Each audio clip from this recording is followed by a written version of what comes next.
Durant quelques années, Jean-Jacques Goldman a vécu une double vie. Chanteur, il était aussi aux commandes d'une boutique de sport, à Montrouge. Jean-Jacques Goldman a tenu à s'offrir une vie plus calme, loin de toute médiatisation. Et ce depuis déjà de nombreuses années. Entre Marseille et Londres, aux côtés de son épouse Nathalie, et leurs 3 enfants, Maya en 2004, Kimi en 2005 et Rose en 2007, le chanteur profite de cette tranquillité, et surtout toujours dans la simplicité. En effet, le père de Michael Goldman, de retour dans la Star Academy 2023, se tient souvent loin du luxe, préférant cette simplicité qui lui rappelle probablement sa jeunesse à Montrouge. Si est dans cette ville du 92 que Jean-Jacques Goldman a vécu avec sa famille, mais a aussi tenu une boutique de sport. Un pan de sa vie totalement méconnu, abordé ce 4 novembre dans l'équipe. Si est dans les années 1980 que l'ancien leader des Enfoirés gère un magasin Sport 2000 à Montrouge. Au sous-sol, nos confrères rappellent qu'il corde des raquettes et règle des skis.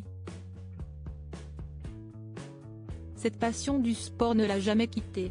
Si est donc cette activité qui permettait à Jean-Jacques Goldman, mais aussi à sa femme de l'époque Catherine, et leurs 2 premiers enfants Caroline et Michael, de vivre. Difficile à imaginer qu'une telle gloire de la chanson française portait alors cette étonnante double casquette. Nos confrères ressortent alors une archive d'interviews avec le désormais très discret Goldman, qui évoque cette vie aux commandes de Sport 2000.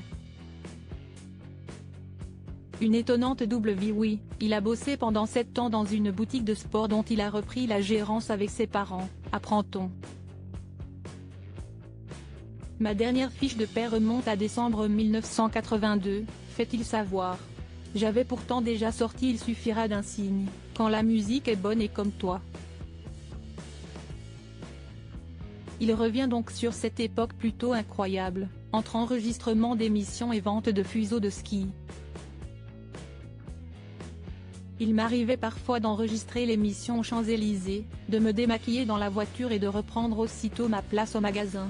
Mon vrai boulot, expliquait Jean-Jacques Goldman. Des clients me reconnaissaient mais ce n'était pas gênant. J'étais incollable sur les fixations de ski, le moulage des crampons ou les cordages des raquettes.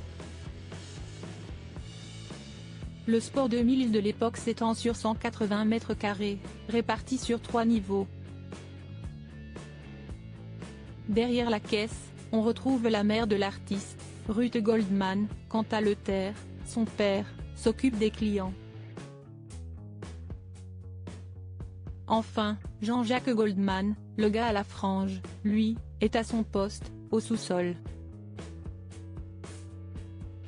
Mais le succès va finir par avoir raison de cette double vie.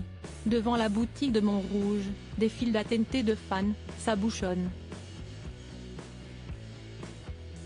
Mais l'interprète de Je te donne n'aura jamais honte de ce pan de sa vie, d'avoir vendu des pompes jusqu'à l'âge de 30 ans, comme il l'apprend alors en Boyer dans Fréquence Star, en 1988.